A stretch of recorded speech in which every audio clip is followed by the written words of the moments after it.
Chapter 3 The Day of the Spank. Now, you just take a good look at this here right fist of mine. Looks like a ham, don't it? And see all them calluses on the palm? Ain't that a tool fit to break rock with? And what do you say if I told you I used that once to hit that little tender kid of mine? Actually hit her. What do you say to that? I won't forget that night soon, I tell you. Just figure to yourself that it's sundown, and the blinds pulled down in the room where Dee Dee's cot was standing like a little iron-barred cage. We got into the way of calling the kid Dee Dee, that being what she called herself. There was all the signs that Dee Dee was going to sleep, and the plainest sign was Dee Dee herself, standing up in her crib, wide awake, holding on to the foot of the crib, trampling the sheets into a tangle of white underbrush, as you might say, and no more asleep than you are.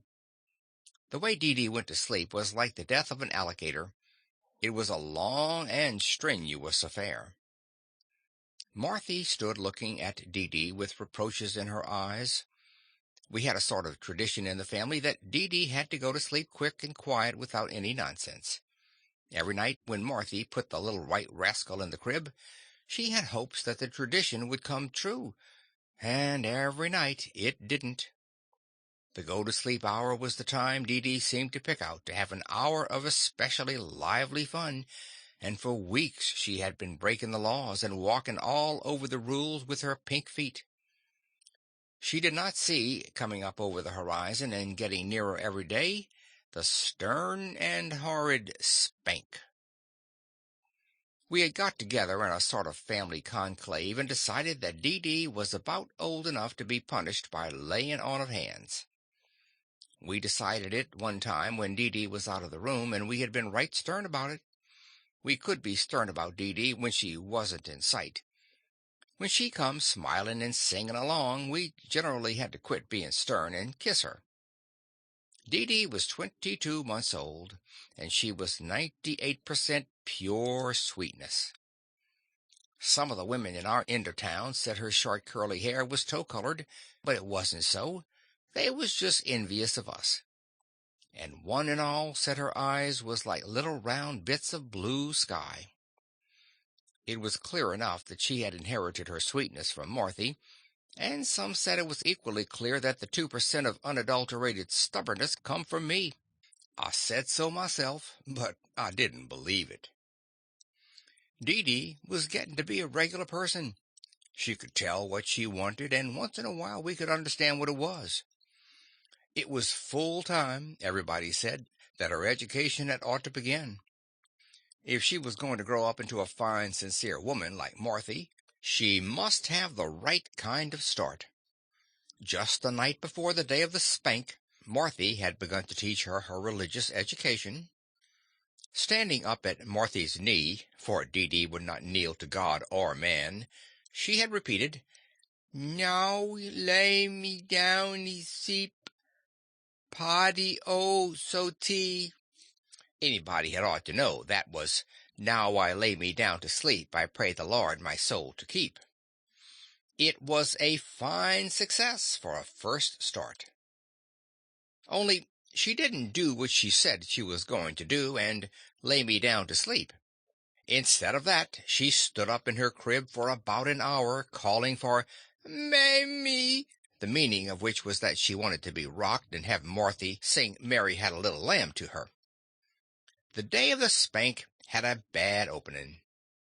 When Dee Dee woke up along about 5 o'clock a.m., it was raining pitchforks, and that meant a day indoors, and to start off she stood up in her crib and called for "Lamb."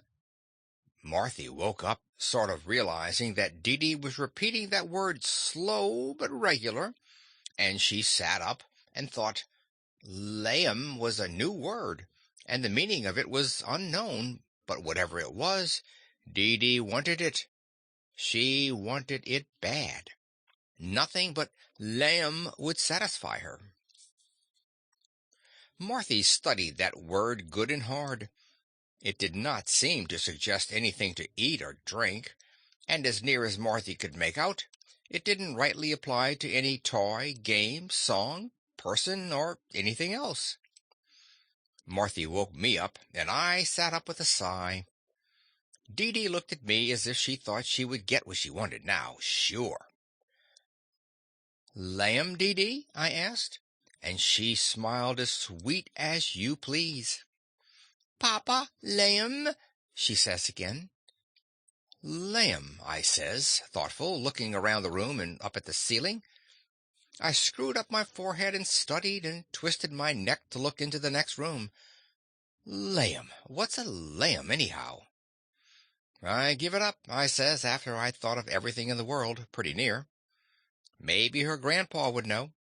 Maybe it's something he taught her. We lifted Dee Dee out of her crib and set her down on the floor, and she pattered down the hall. We could hear her telling him to give her "laim," and the puzzled way he answered her back. "Laim, birdie? What is it? Say it again, Dee Dee." "Laim? Granddaddy don't know what you want, Dee Dee." Neither did Uncle Ed, who was staying with us about then. Nobody knew what laim was but Dee Dee, and she wanted it the worst way. She come back and stood by Marthy's bed and just begged for it. It was a hard day for Marthy. It was Monday and wash day, so Dee Dee couldn't bother Katie in the kitchen, and it was raining too. Dee Dee just wandered through the house like she had lost her last friend, and then she would come back to Marthy and ask for "laim." She wouldn't have nothing to do with her toys, and she wouldn't sew with a pen, and she wouldn't sit at the table and write, and she wouldn't look at the photograph book. And the worst of it was that she wouldn't keep still a minute. By noontime Marthy had a headache. By sundown she had nerves, and about then she began to look at Dee Dee with a sort of reproachful look. Dee Dee had said that unknown word about 10,000 times. Marthy put Dee Dee to bed in her crib, and Dee Dee stood up and called for "laim," just as insistent as ever. I read once how Wellington, at Waterloo, in the big fight they had there, prayed for night, or Butcher, and that was about how Marthy longed for the Sandman or me to come. I was the one that come at last. I come in the house wet to the skin and plumb disgusted, my pants sticking to my legs and all over mud, and I chucked my soaking hat and my umbrella into a corner, the way a tired out man will, and just dropped into a chair, tuckered out. I let out one good long sigh of thanks that I was at the end of a hard day. "Hiram," comes Marthy's voice, "come in here and see if you can do anything with Edith. I have worked with her all day, and I'm played out. I'm utter tired." "Oh, plague," I says. I sat a minute, drumming on the arm of my chair, and then I got upon my feet and walked into the bedroom. "What's the matter?" I says, as near cross as I calculate I ever get, and Marthy's eyes filled up. "I can't do anything with her," she says. "She won't go to sleep. She has been dreadful all day. I don't feel like I could stand it another minute." Marthy threw herself on the bed and covered up her face with her hands. She was crying. I guess I frowned. Dee Dee looked up at me as sweet as a little angel. "Papa, lamb," she says. "No," says I. "No lamb, Dee Dee. You lie down and go to sleep like a good girl. Papa'll fix your pillow nice." I pounded up her pillow and turned it over and pulled the sheets out straight. Then I took the baby and laid her down gentle. She smiled and cuddled into the pillow. "Oh, what a nice bed," I says. "Ain't it a nice bed, Dee Dee?" "Nice bed," she allowed. "Will I cover your feet?" I says. "Feet cov," she says, eager. So I spread the sheet up over her feet. "Shut little eyes," I says in warning, but as gentle as you please, and she shut her eyes so tight her eyelids wrinkled. "Now, good night, Dee Dee," I says. "Night, Papa," she coos. I stole out of the room as quiet as I knowed how and dropped cautious into my chair. I leaned back and smiled sort of grim. That shows, I thinks, that women ain't got the right kind of tact to handle a kid, or else they've got catching nerves. It shows how easy a man can— "Papa, lay 'em." Dee Dee's clear little voice just cut what I was thinking into two pieces. I was into that bedroom in about 2 steps. Dee Dee was standing up in her crib. "Papa, lay 'em," she says, sort of anxious. "No," I says, stern and earnest. "No lamb." "Papa, lay 'em," she demands. "No," I says, in a way that froze her smile right where it was. She looked up at me doubtful like, her little pink and white chin puckered up, all ready to cry. "Papa, lay 'em," she pleaded. I reached over and forced her right back onto her pillow. "Dee Dee," I says in a voice that was new and that she wasn't acquainted with, "go to sleep. Be quiet. Stop this instant, or I will spank you." I guess maybe the angels kept on singing as joyful as ever up in heaven. I guess maybe somewhere out west further the sun was shining down gay on nodding, careless flowers. Maybe even in the next block some good baby was being snuggled up in its ma's arms. But to Dee Dee, lying in the corner of her crib, the world had got 1,000,000 years older in about a minute.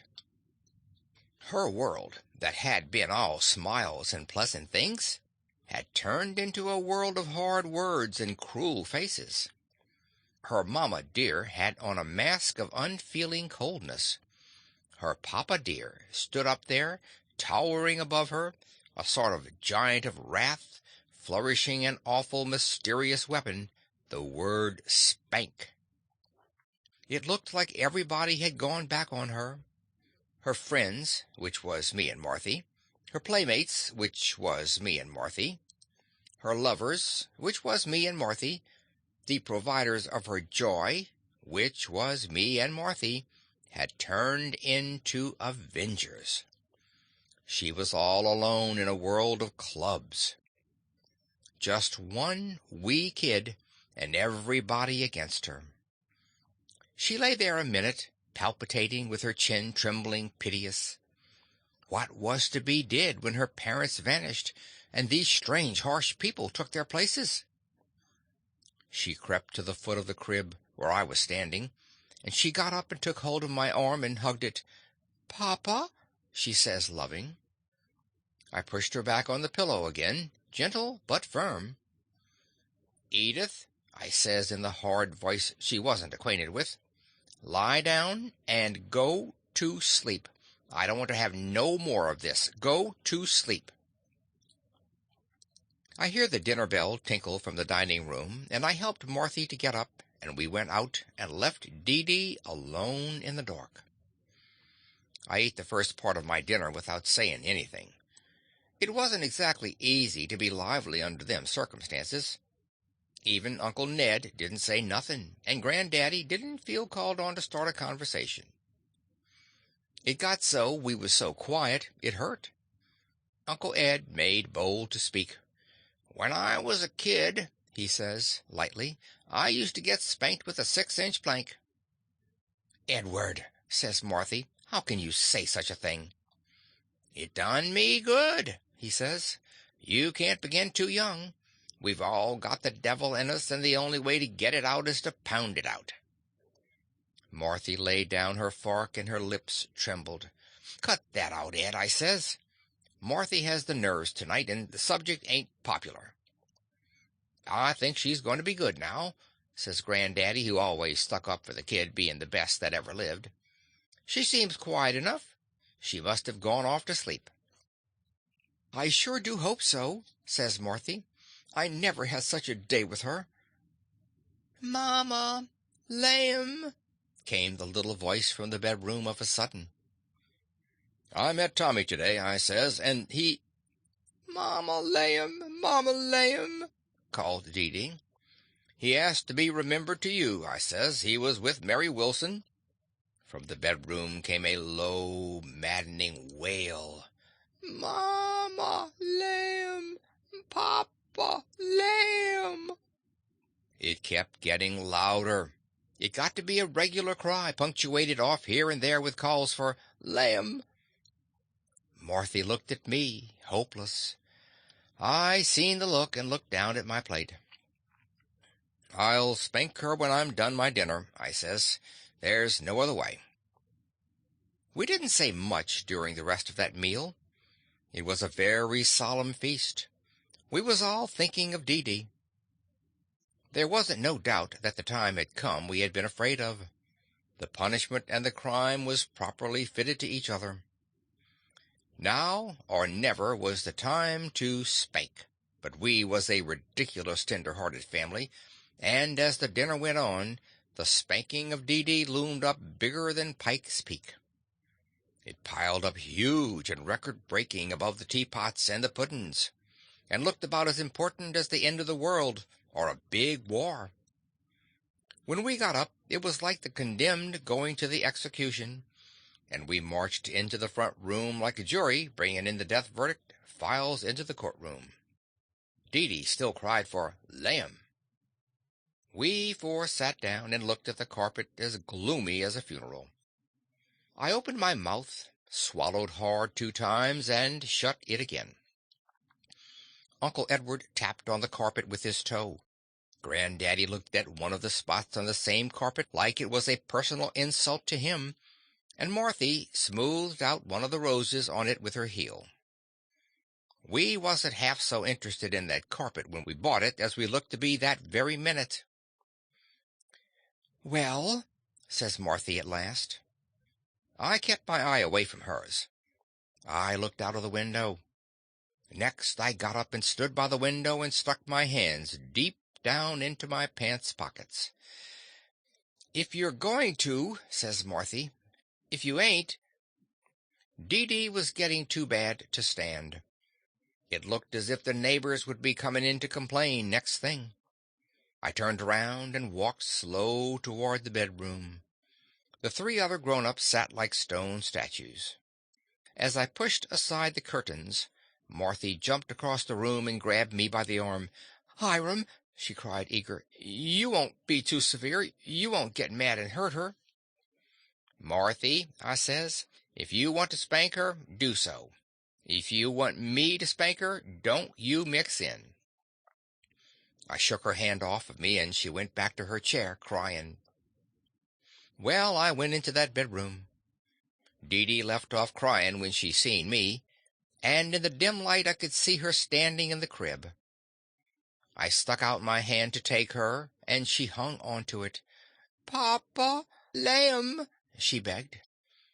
"Edith," I says, hoarse in my throat, "you've been naughty.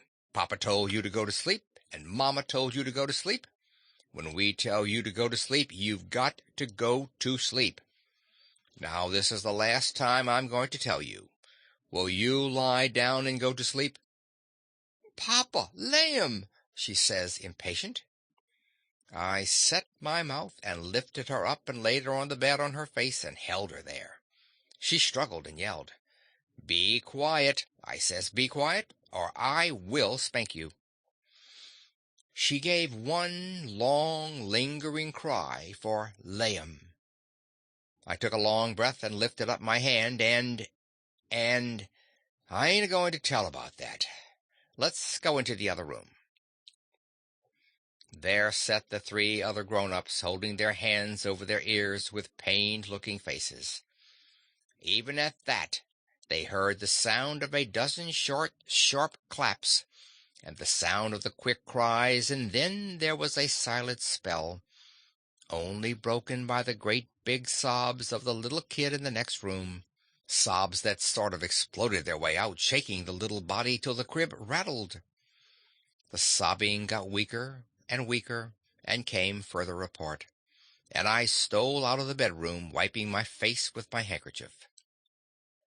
"I think she'll be a good girlie now," says Granddaddy, gentle-like. That baby, shocked and surprised, laid on the pillow thinking as much as a baby could think. Something cruel and unexpected had happened to her. Me and Marthy had turned cruel. She didn't have no one to love up to. She had been hurt.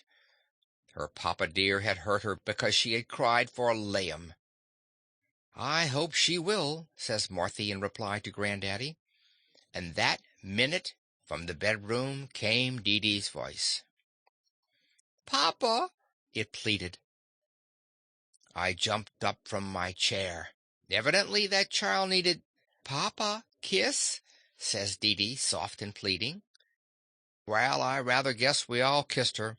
We hugged her until she was gasping for breath, and she smiled at us and forgave us all, even while the sobs came once in a while to interfere with her smiling. Aren't she a dear, dear baby? Cried Marthy. Poor little thing. When we had loved her enough to spoil any good the spanking had done, Marthy drove us out. Come, dearie, she says to Dee Dee. Say your little prayers. Mama forgot. Dee Dee pressed up against her ma's knees, joyous. Now Martha prompts her. Now-y, says Dee Dee. Lay me, says Marthy. Lay'm, says Dee Dee, tickled as you please, and then wondering why the whole lot of us shouts out, Lamb, all of a sudden, and why we laugh and crowd round her and kiss her and kiss her. Poor baby, says Marthy, to be spanked for wanting to say her prayers. By George, says Uncle Edward, talk about your martyrs. She beats the whole bunch. And to think there was once a time when me and Marthy thought a kid was more bother than it was worth. There ain't no child nowhere that ain't worth more than everything else in the world all put together. No, sir. A baby has got more human nature in it than a man has even. You take your big rough hand to it, and you chastise it so that it screams out, and the next minute it takes time in between sobs to hug its soft little arms around your neck and kiss you. Ain't that the realest kind of human nature? Why, that's the kind that makes the world worth living in at all. I don't seem to recollect ever hearing that heaven was set aside as a sort of place where married folks could hang about by twos. Them that has had experience knows that would be a mighty poor kind of heaven, one without children in it. It's the child kind of human nature that sweetens up the world. The give and take kind. Take your spanking when it comes and give back love in return for it.